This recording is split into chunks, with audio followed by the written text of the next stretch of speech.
Ah oui. Bonjour, Salam Azul. Donc la phase de contestation est terminée, si j'ai bien compris, si on a bien compris, parce que les élections sont reportées.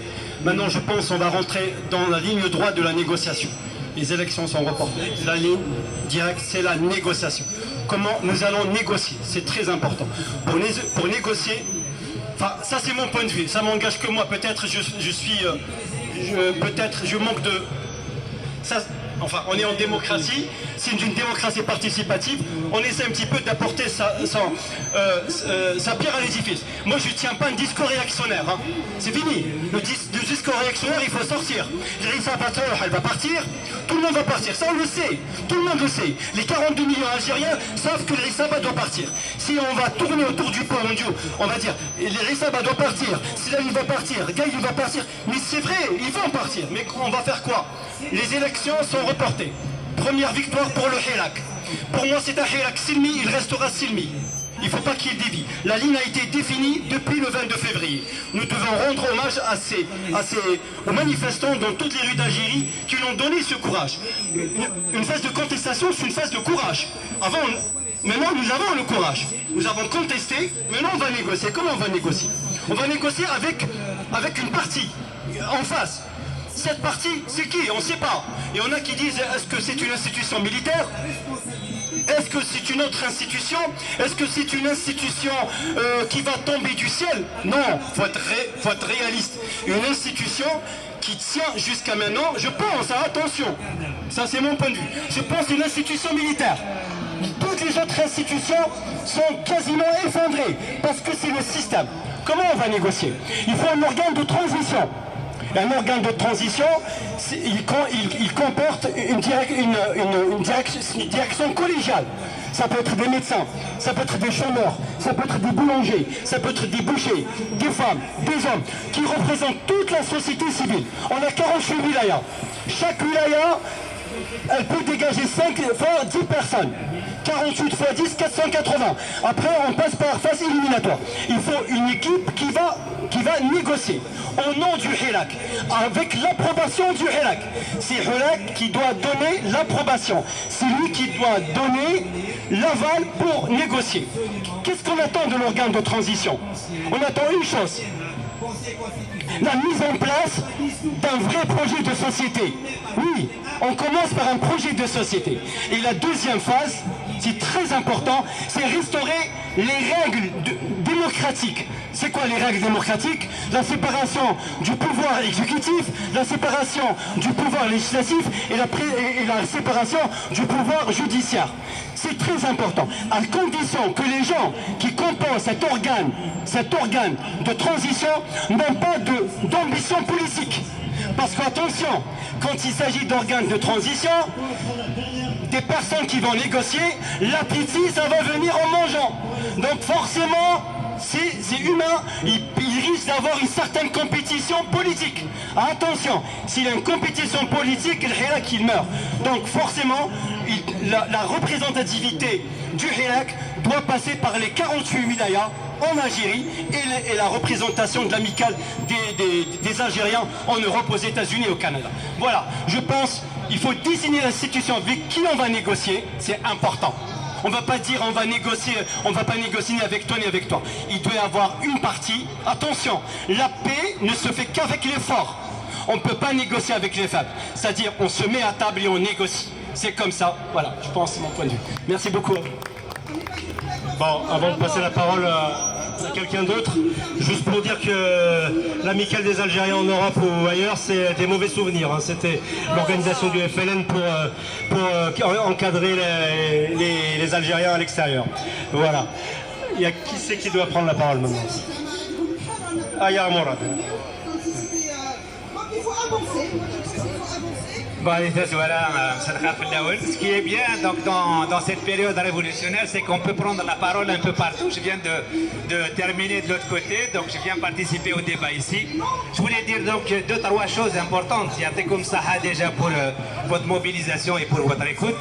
C'est que on est en train de parler de révolution, on est en train de parler de changement de système, de changement de pouvoir, de dissolution des anciennes institutions. Mais tant qu'il y a des détenus politiques dans ce pays, est-ce qu'on peut encore parler de démocratie? Tant que le pouvoir qui existe aujourd'hui, tant que le gouvernement bedoui, il peut arrêter des militants, des responsables politiques comme Louis Ahnoun, est-ce qu'il est possible de parler de démocratie? C'est pas possible. On ne peut pas discuter avec ce gouvernement, on ne peut pas discuter avec Gaïd Salah, alors que lui, il peut se permettre d'arrêter qui il veut, quand il veut, y compris de le mener jusqu'à la mort, comme donc, le cas de Dabalt et le cas de Frère. Moi, je pense qu'il y a des préalables à tout débat, déjà dans notre débat. Aucun responsable politique, aucune personnalité nationale ne peut être considérée comme étant sérieuse dans son analyse, dans ses propositions, si elle ne se prononce pas pour la libération de tous les détenus politiques, quels qu'ils soient, personnalités, syndicalistes, militants ou citoyens. Et à ce qu'on exige qu'il n'y ait plus d'arrestations, parce que les manifestations qui ont lieu tous les vendredis, il y a des arrestations, il y a des intimidations. Il y a des intimidations de différentes formes. On le voit bien apparaître. Il y a des groupes qui viennent provoquer à l'intérieur des manifestations. On l'a vu vendredi dernier. S'il n'y avait pas la vigilance des citoyens, eh ben, il aurait pu y avoir donc, des affrontements vendredi dernier. Donc ça, c'est une première chose. La deuxième chose dont je voulais parler, c'est qu'il faudrait qu'on fasse un petit bilan. Ça fait maintenant 3 mois depuis que les événements donc, du 22 février, que la révolution a été déclenchée. Ça fait donc depuis le 1er avril, donc 2 mois depuis que Bouteflika est parti. 2 mois, 60 jours. Le gouvernement que Bouteflika a mis en place, il est toujours là. Bedoui et ses ministres, ils sont toujours là. Ce sont toujours eux qui dirigent le pays. L'Assemblée nationale que Bouteflika a mis en place, elle est toujours là. Le Sénat que Bouteflika a mis en place est toujours là. La quasi-totalité du Conseil constitutionnel que Bouteflika a désigné est toujours là. Le général-major de l'armée que Bouteflika a désigné est toujours là. Donc, où en sommes-nous? On est encore à la question quel pouvoir mettre en place pour pouvoir changer de système. Parce qu'on ne peut pas changer de système si, dès le départ, on ne change pas de pouvoir qui va mettre en place un autre pouvoir qui va démanteler les anciennes institutions. Et la première des choses... Merci. Merci à tous. Donc voilà, on va terminer pour aujourd'hui. On se reverra la semaine prochaine, Inch'Allah. Oui, donc on doit discuter donc, de quel pouvoir mettre en place. Donc certains parlent de transition. Il y a différentes formes de transition. Mais une transition qui est menée sous l'égide ou c'est la menace des baïonnettes de Gaïd Salah. Est-ce qu'il est possible de nous amener au démantèlement du système? C'est pas possible. C'est pas possible parce qu'on est là dans un rapport de force qui est diamétralement opposé. Aujourd'hui, le rapport de force, il est du côté du peuple parce que le peuple est mobilisé et Gaïd Salah ne peut rien. On voit bien comment à chaque fois les policiers essayent de réprimer, mais quand ils font face à des millions d'Algériens, eh ben ils partent. Ils partent et des fois ils partent la tête basse. Mais demain, s'il n'y a plus de mobilisation, ils pourront faire ce qu'ils veulent. Donc une transition sous la menace des baïonnettes, c'est pas possible. Ça veut dire qu'il faut que les baïonnettes rentrent dans les casernes. Ça veut dire que Gaïd Salah ne doit plus décider dans ce pays. Il doit rentrer dans la caserne. Donc c'est le seul moyen pour pouvoir changer de système, c'est-à-dire un pouvoir qui ne soit pas sous la menace des baïonnettes. Et comment avoir un pouvoir qui soit non pas sous la menace des baïonnettes, mais sous la protection du peuple?